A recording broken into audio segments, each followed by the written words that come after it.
ดงว่าความสุขอันเกิดขึ้นโดยบ่มีหยังมาปรุงแต่งทำแล้วเปิดว่าความสุขเหนือการปรุงแต่งอันนั้นก็เป็นขั้นสูงสุดเนาะลำดับลำดาที่ตั้งคือเจ้าได้อูมาก็ถือว่าเป็นธรรมะคำสอนของพระสัมมาสัมพุทธเจ้าที่จะสามารถจะเสริมเติมแต่งให้เกิดความสุขความเจริญเกิดขึ้นได้นะวันนี้ก็ถือว่าในโอกาสอันดีที่ได้มาพบปะกับศรัทธาญาติโยมฟังเสียงฝนเขาจะกวนหูฝนเขาจะตกมาละนะวันนี้ก็ขอให้ศรัทธาญาติโยมที่ได้ฟังธรรมวันนี้ว่าโอ้รักกันธรรมะของพระพุทธเจ้านั่นที่จะทำให้มีอายุยืนยาวมีวรรณะผิวพรรณผ่องใสมีความสุขกายสุขใจมีพลังกายพลังใจอยู่ใช้ชีวิตให้สมกับที่เกิดมาเป็นคนเป็นมนุษย์จะเกิดขึ้นได้มีความสุขมีความเจริญจะเกิดขึ้นได้ก็ต้องอาศัยฉันทะมีความพึงพอใจมีความพึงพอใจปรารถนาที่จะมีอายุมีความพึงพอใจจะอยากจะมีวรรณะมีความพึงพอใจที่จะมีความสุขความเจริญมีความพึงพอใจจะมีพละกำลังมีความพึงพอใจแล้วก็มีความเพียรประกอบฝึกฝนประกอบเพียรพยายามเมื่อมีวิริยะความเพียรประกอบแล้วก็มีจิตตะมีความฟักใฝ่เหียนใฝ่โห่สุดท้ายก็ต้องมีวิมังสาตรึตรองพอเหตุพอผลที่จะทำที่จะประกอบกันจะทำให้มีอายุวรรณะสุขะพละสมความมุ่งมา่ปรารถนากับหมู่ศรัทธาญาติโยมทั้งหลายในวันนี้เนาะโอกาสนี้ก็ได้เอาหลักธรรมคำสอนจากตุเจ้าเมืองนาฏพระครูอนุกูลนันทกิจซึ่งเป็นผู้อำนวยการโรงเรียนพระปารยิตธรรมวัดนิโคธารามอำเภอท่าวังผาจังหวัดน่านนะในทางรายการนี้หมู่ศรัทธาญาติโยมฟังแล้วก็เห็นเป็นประการสันใดโอ้พระเจ้าวันนี้ได้มารับธรรมคำสอนก็สามารถที่จะโทรมาทักทายว่าโอ้ฟังเสียงสัญญาณชัดเจนดีกว่าขณะนี้ก็ฝนก็ตกอยู่ช่าๆอยู่เหมือนกันว่าโอ้ได้ยินเสียงรบกวนกันขนาดใดนะว่าโอ้ก็สามารถโทรมาได้นะเบอร์เดิมเบอร์เก่า0817964699สามารถที่จะโทรมาทักทายอยู่โอ้เช็คสัญญาณกันว่าอยู่ตั้งใดฟังเป็นจะได้รับธรรมคำสอนที่พระเจ้าได้เอามาได้เอามาจาได้มาบอกมากล่าวว่าโอ้วันนี้รับธรรมเป้าหมายที่จะสร้างเสริมให้เขานั้นมีอายุวรรณะสุขภละนั่นฟังแล้วเป็นจะได้ศรัทธาก็สามารถที่โทรศัพท์เข้ามาสอบถามได้0817964699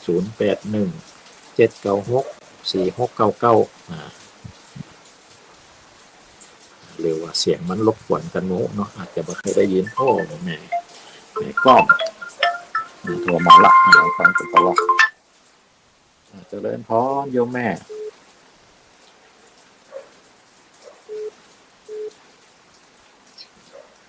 เจริญพรโยมแม่โอ้วันนี้มาฟังธรรมะชื่นใจจริงๆเลยสาธุเหมือนอะไรอะไรบ้ากันเนาะเดือนละครั้งโยมแม่เน่เดือนหนึ่งก่อนเนาะนั่นน่ะเดือนละครั้งลองพอละเดือนละเตื้อศรัทธาญาติโยมก็ได้ฟังเนาะเจ้าม่วนอยู่กันเนาะฟังหม้ออยู่เนาะเจ้าอยู่ไปก็ไปค้ำนาอยู่เพิ่งเอาเจ้าสาธุฟังชัดเจนดีเนาะชัดเจนเจ้าขึ้นนรุณีเจ้าโอ้ดีละเมื่อเป็นเคลื่อนสีขาวเนออยู่ดีมีสุขนำไปปฏิบัติเนอเจ้าจะจำมาปฏิบัติแต่มีหลายเรื่องเนาะสาธุก่อยเฮียนก่อยโห่ไปมันน่าออกแรงใครก่อนจะไปแอลมีโอกาสจะมาขึ้นไปแอลหา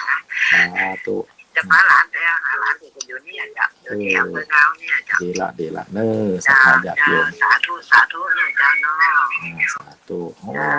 ฟังหำสายหนึ่งเป็นโทรกลับมาเอาละหำสายหนึ่งทางใดจ้า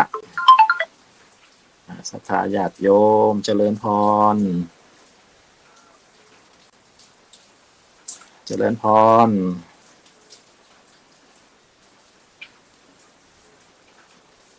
เจริญพร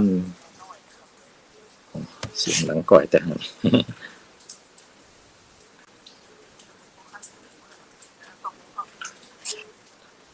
จากไหนจ้า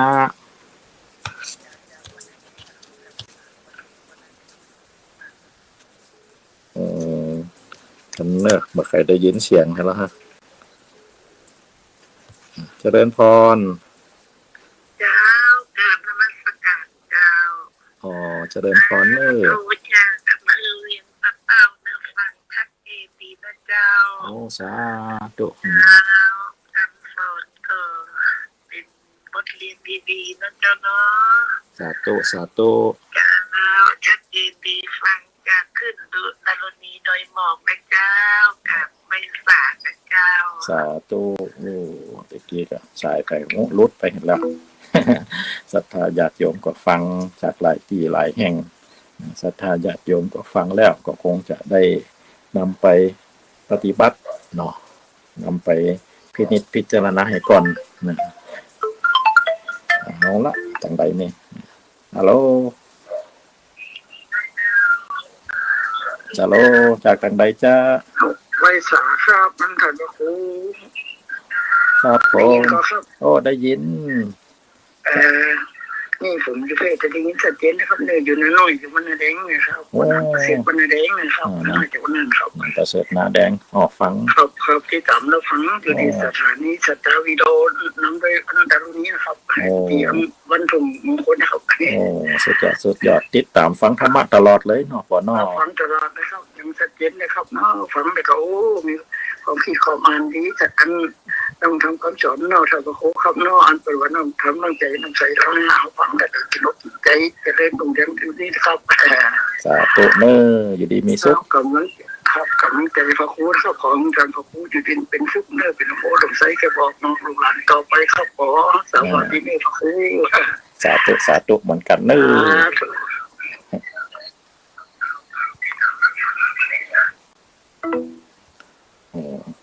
นาน้อยก็ฟังกันเนาะอำเภอเงาก็ฟังกันโอ้แสดงว่าแฟนรายการของท่านมหาสมชาตินี่กว้างไกลนี่ผู้ทรงบารมีธรรมอันกว้างไกล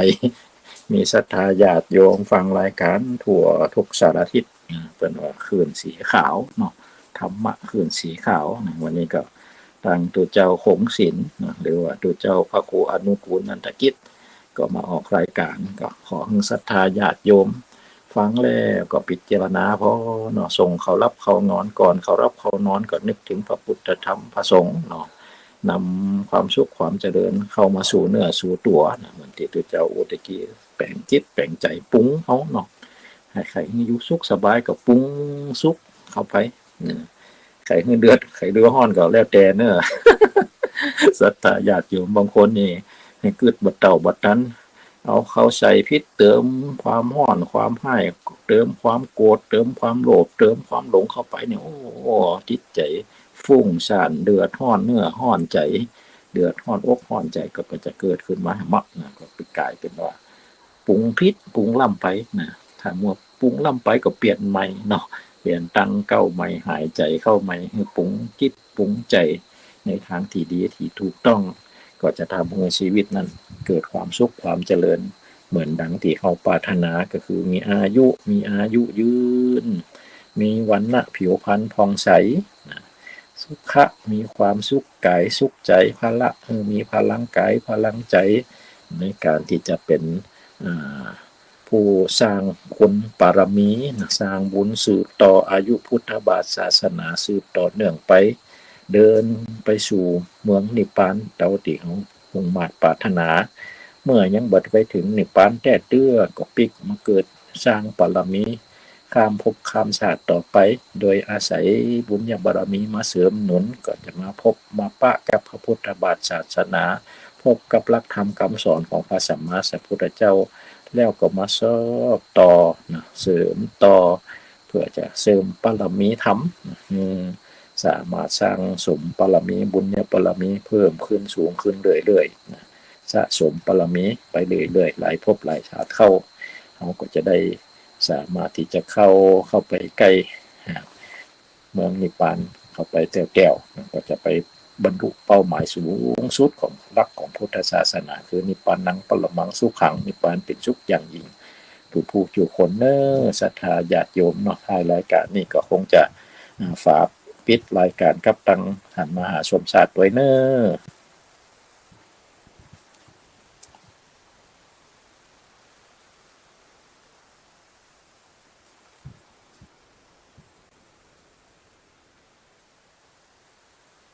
อาจารย์มหาไปตั้งไรนะพวกนี้ฮะ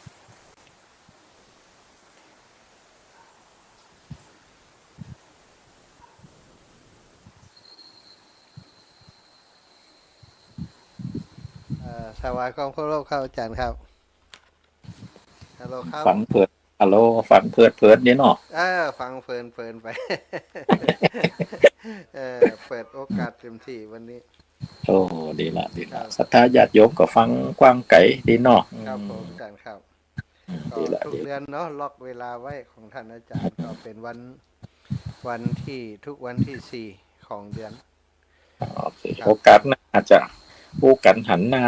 อาจจะไล่สดทั้ง Facebook ของเนาะใช่ครับวันหลังก็ปรับเป็นระบบไล่สดก็ได้ครับอาจารย์ครับได้สาธุกำลังจะไปฝึกอยู่ยังบ่ได้ฝึกแต่ยังเขินอยู่ยังเขินอยู่เนาะตอนนี้ศรัทธาญาติโยมเนี่ยอยู่ในพื้นที่ที่ไหนอยากจะโทรเข้ามาร่วมรายการครับอาตมาภาพแล้วก็ท่านอาจารย์พระครูเนาะท่านครูอนุกูลนันทกิจท่านอาจารย์ก็มีภาระธุระหลายอย่างเป็นผอโรงเรียนตัวเนาะงานด้านช่วยเหลือประชาชนด้านอื่นๆก็มีหลายอย่างอยู่เนาะวันหลังก็เอาเรื่องงานมาเล่าให้ศรัทธาฟังผ่องกันเลยครับอาจารย์ครับได้ครับช่วงนี้ที่เชียงใหม่น้ำท่วมนักหนาครับอาจารย์น้ำตั้งนั่นน่ะฟังข่าวครับน้ำจากเม็ดแตงน้ำจากตั้งเม็ดแตงจังอย่างปุ่นน้ำมานักก็ถึงตาต้นตาตัวน้องปะโตมาถึงตาตัวกับปะโตดิไข่ให้ไข่ห้องดึกไปหันของอาจารย์ขึ้นตัวใดก็ครับวันนั้นเม็ดอะไรเม็ดนี่เป็นขอแบบนี้ในวัดครับเม็ดเกียงขออาจารย์เกือบจะ2 เม็ดแล้วนะเม็ด80ครับตอนนี้เชียงใหม่นี่ทะลุสถิติทั้งหมดแล้วครับเดี๋ยวนี้5 เม็ด5 เม็ด9 5 เม็ด9 5 เม็ด10แล้วครับนั่นก็ประเดี๋ยวถ้ามวลน้ำช่วงดึกมาแหมรอบนี่นะถ้าฝนมันยังบ่ยุดตั้งบนน้ำมาแหมรอบนี้น่าจะเกินขึ้นไปนักกว่านั้นแหมอยู่ครับอาจารย์ครับเดี๋ยวนี้ตีเข้าก่อนบัดท่วมตอนนี้ท่วมหมดแล้วครับเป็นห่วงเจ้าเชียงใหม่ขณะนี้ก็ตั้งเม็ดแตงตีจ้างตีอย่างก็เขาเข้าไปช่วยได้100 ปลายแล้วอาจารย์เนาะเดือดร้อนกันทุกทิศทุกทางลำปางก็เจอนะครับลำปางคืนนี่ก็เฝ้าระวังแล้วก็ตั้งแมพที่คณะนี้ก็ยังช่วยกันเคลื่อนย้ายค้นเพิ่มทำอยู่ครับอาจารย์อีกปีนี้ปีหนึ่งแต่อาจารย์ประสบภัยพิบัติเนาะก็ต้องเป็นบทเรียนที่จะต้องหาวิธีใช่ผ่อนนักเป็นเบาต่อไปนะใช่ครับเดี๋ยวนี้มาดูแล้วถ้าบ่มีภาคประชาชนภาคกันจิตอาสาช่วยนี่แก่ภาครัฐอย่างเดียวนี่บ่ไหวเลยครับอาจารย์ภาครัฐคงจะบัดตันการนะเนาะครับผมใจอาสาจิตอาสากันนี่แหละต้องจะกอบกู้กันอันใดช่วยอันใดได้ก็ต้องแบ่งเว้นกันหรือแบ่งจิตแบ่งใจช่วยกันได้เนาะมีแห้งก็แห้งไอ้นี่ทรัพย์ก็ต้องช่วยทรัพย์ใช่ครับไอ้คนนี้ยังอาจจะประจางจะได้ก็ต้องส่งกำลังใจกันละเนาะครับตอนนี้ประเดี๋ยวนี้เน้นช่วยคนที่เป็นจิตอาสาในพื้นที่อาจารย์ครับก็ส่งช่วยกันน้ำมันเปิ่นพองอย่างพองเนี่ยมูที่บางทีมนี่บ่มีมันเขาบ่ได้เป็นมูลนิธิเนาะเป็นทีมส่วนตัวลงนี่นะก็รู้จักหลายคนอยู่ก็เลยช่วยเขาช่วยการน้ำมันช่วยอย่างเขาไปครับอยู่เบื้องหลังคอยช่วยคอยซัพพอร์ตกันไปก็อยู่ในหลักการของสังฆวัตถุเนาะอาจารย์เนาะถ้าเขามีเรื่องนี้เนี่ยลำบากนะคนไทยเขาเพราะเขายังมีหลักธรรมคำสอนนี่อยู่นั่นน่ะมีธรรมมีปิยวาจาบูชากันดีๆ ช่วยเหลือเกื้อ แต่ กูล ละ กัน อย่า ไป งต้องสร้างบำเพ็ญประโยชน์อันใดเป็นประโยชน์ก็ช่วยกัน ครับ ครับต้องขอขอบคุณท่านอาจารย์เป็นอย่างสูงนะครับเนอะวันที่4เดือนหน้าก็เตรียมตัวดีๆเนอะ เจอกัน ก็พ มี ยา อย่าง ยาม ครับผ พ ม ยายามฝึกไปเนาะ โอ้เข้าท่าดีสถาอาจารย์ต้องบอกอันเบอร์โทรมันแต่สถาเปิ่นนั้น เปิ่นจดตันครับอาจารย์ครับบางคนก็แห่จะโทรมาถามผมหลายคนกะอันอาจารย์นั่นเปิ่นมีเบอร์โทรไว้เราไปจะขอสูตรยาสูตรอย่างผู้เปิ่นวันนั้นนะ อาจารย์ต้องอันบอกเบอร์โทรเปิ่นบ่อยๆบอกแหมกำแล้วครับเบอร์โทรของอาจารย์ 081 796 4699 นะครับเนาะ แม่นอันนี้ ศรัทธาญาติโยมเนอะถ้าจะเข้าเหลือเวลาให้ประมาณสัก 2-3 นาทีถ้าศรัทธาญาติโยมอยากจะโทรอู้กับครูบาอาจารย์โทรเข้ามาที่เบอร์ของท่านอาจารย์เป็นเลยเนอะ081 796 4699ศรัทธา081 796 4699ทวนแห่มกำเนอะเอากำตัว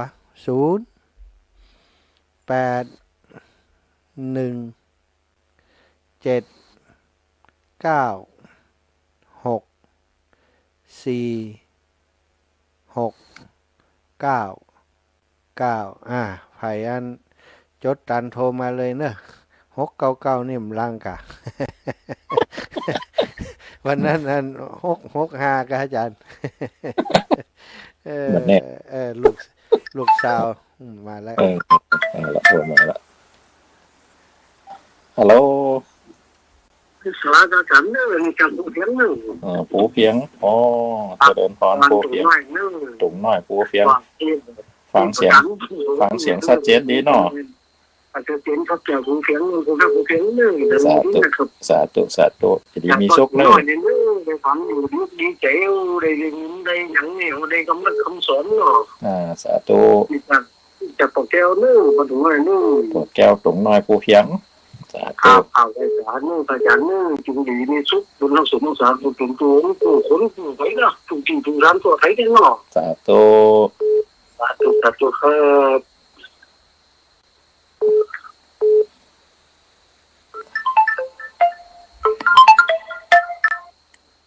ฮัลโหล พระเจ้าอาจารย์ครับหาตัวเจ้าหาตัวสัตว์นะเจ้า เจ้า พ่อ แม่ เจ้า บันหง เจ้า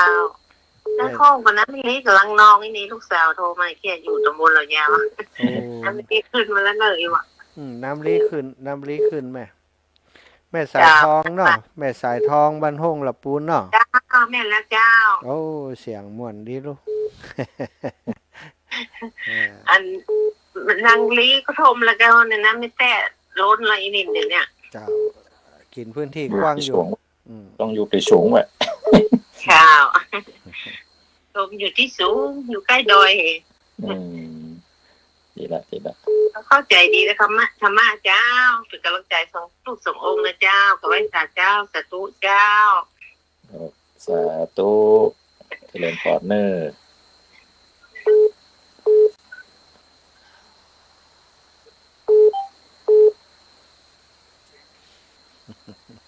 เจริญพร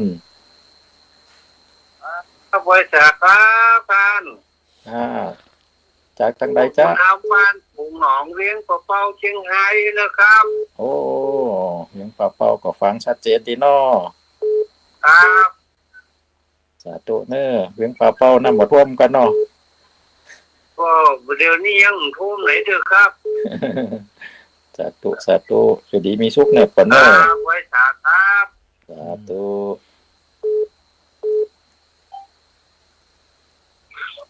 เจริญพร มาจากจ่ายเจ้าบ้างรู้ เจริญพร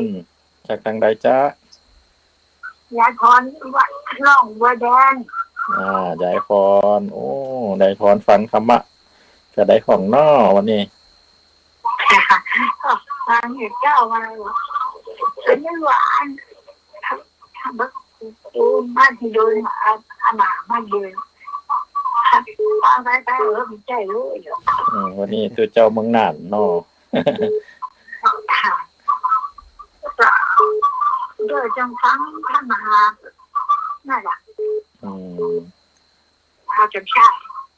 นะฟังมหาสมภาร จัก มัน ฮู้จัก มัน ฮู้จักกะมหาสมชาติน่ะ ยายพร สาธุยายพรสาธุบุญรักษาเน้อยายพร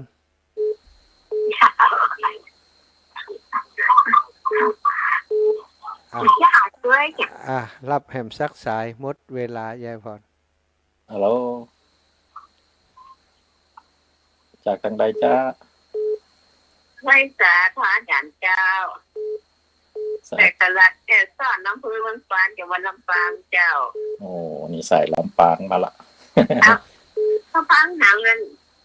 โทรเบอร์โทรถึงได้ยินเนี่ย ได้ละโลได้ละโล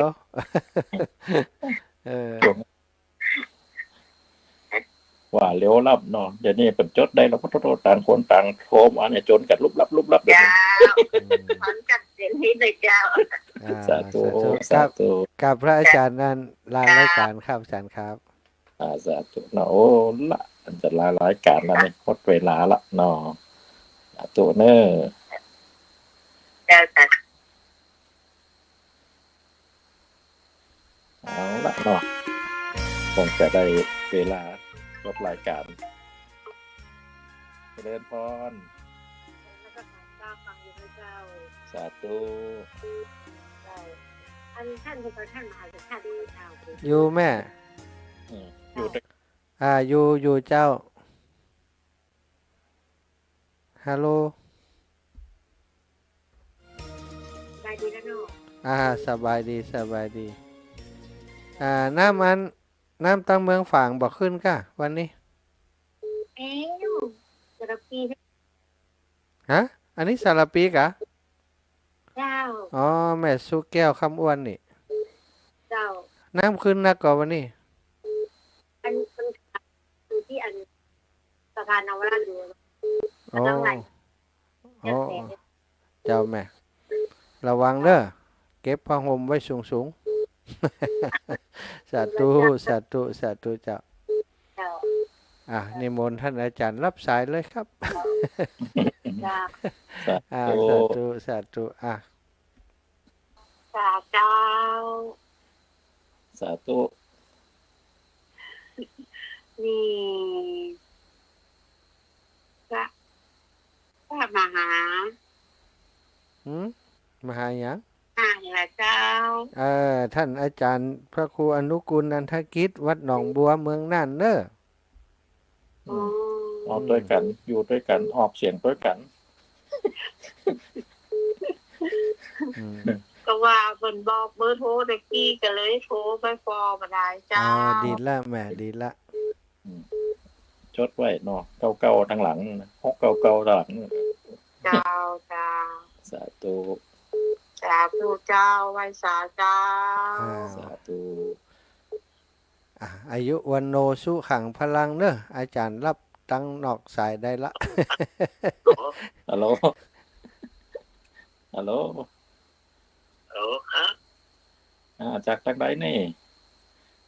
จากเงาครับ มุงงาวก่อนมุงงาวก็ฟังชัดเจนเนาะรายการธรรมะเนาะ ขึ้นด้านตรงนี้ครับ คืนนี้คืนไก่นี่เนาะตัวนี้ถั่วไปนี่สุดยอดพ่วงกันสัญญาณไก่ดีมีซุกเนอ ครับ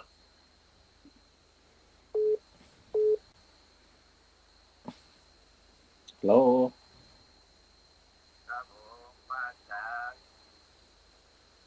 สาธุ อาจารย์ครับผมวันที่วันจันทร์โทรพวกนี้ได้เบอร์โทรก็ต้นจากวันจันทร์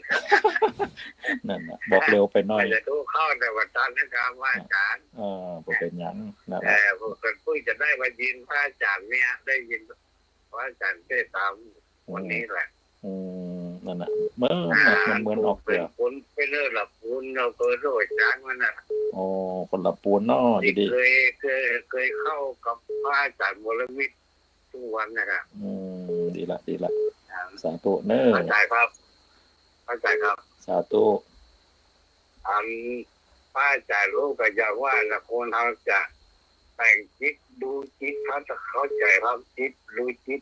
เห็นบุญกุศลเนี่ยอันนั้นแหละความชุดยอดอาจารย์เนาะ แม่นแล้วสาธุปุงเอาหน่อย จะทำมากมาอยู่ตรงนี้แล้วบุญสูงสุดตรงนี้ที่จะทำอย่างเต้าทุกอย่างเงินคิ้วอันอย่างไปอย่างมาตุ้งมาเต้าที่คนเข้าใจครับลูกไปอย่างนั้น แม่นละสาธุเนออย่าดีมีสุข ครับผมสาธุครับเพิ่งเดียวกันครับอาจารย์ครับ สาธุ จะเข้าเมื่อไรวันใดผมก็ครับ โอ้เดือนหน้าปะเนาะวันที่4เดือนหน้า โอ้คนเดือนไหนครั้งเดียว เดือนละครั้ง แต่ กำลังฝึก อา อยู่ จารย์อยู่ไหนก็ขออนุญาตถามว่า อยู่เมืองน่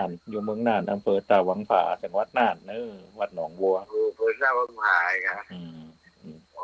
น้ำเราท่วมกันละคนว่าครับ โอ้ท่วมตอนสิงหามาละเนาะเดี๋ยวนี้ ปะโตอย่างอิดจังกำลังหายั่งนี่ ล่าง บ้านผมนี่ผมอยู่จังหวัดละผมแต่อยู่อำเภอไปนะครับแถวทางอำเภอนี้ไปนะ อ๋อ ผมอำเภอทุ่งกระจานนะครับ อ๋อทุ่งหัวจ้าง อำเภอทุ่งกระจานแต่ว่า บ้านผมนี่บอกท่านไม่ต้องกลัวเลยน้ำที่จะท่วมได้ถ้าบ้านผมท่วมนี่นะ ผมเนี้ยประเทศภาคเหนือนี่รับตังจังหวัดที่บ้านผมก็อยู่เนินอยู่บนเขาว่า อ๋อดีละจะดีมีสุข แล้วผมต้องกลัวดินจะทลายเลยพระอาจารย์ ดีละที่บ้านผมมาอยู่ขุนนี้ขุนน้ำไม่ดีพระอาจารย์ โอ้สาธุ ขุนน้ำไม่ดีบ้านผมนี่ขุนน้ำดีแล้วมันจะอ้อมไปทางอำเภอนี้แล้วก็ไหลไปทางกับไหลขึ้นไปทางบ้านโอ่งมาอย่างประตูเพราะว่าไปเข้าน้ำจริงแล้วคนละไป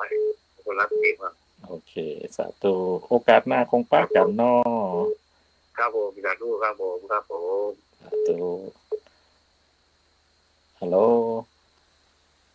เจ้าท่านพ่อครู ฮัลโหล อยู่อำเภอจำตองไปเนอร์กวางเปา อ๋อ ไม่ละอ่อนกวางเปาเจ้า สาธุอยู่ดีมีสุขชัดเจนดีเนาะ ชัดเจนดีเจ้าฟังแล้วเข้าใจม่วนทุกข์ใหญ่ดี เดือนหน้าฟังกันใหม่ ต่อไปนี่นะเจ้า วันที่4เดือนหน้าฟังกันใหม่ เจ้า สาธุเนอะอยู่ดีมีสุขเนอะศรัทธาญาติโยม เจ้าเป็นกำลังใจให้ท่านเด้อ สาธุ เจ้าจัดโอ้ไม่แสเจ้า รักษาตัวเหมื สา อนกั ธุ น เจ้า จบแล้วกันเนี่ยเนาะศรัทธาญาติโยมเพิ่นถ้าจะได้โทรมาได้โอได้จ่าได้ทักได้ทายก็ถือว่าสมเพิ่นละเพิ่นก็พยายามโทรมาก็จนกันเนาะหลายที่หลายแห่งแต่ตัวเจ้าก็อาจจะบอกเบอร์โทรเร็วไปหน่อยฮกเนาะศรัทธาญาติโยมเพิ่นก็ฟังกันอยู่แล้วก็โทรมาทักมาทายเช็คสัญญาณกันของศรัทธาญาติโยมอยู่ดีมีสุขเนาะวันนี้ก็คงจะได้เวลาที่จะพักจบรายการเพียงแต่อีก่อนเนาะกันมาหาเนาะ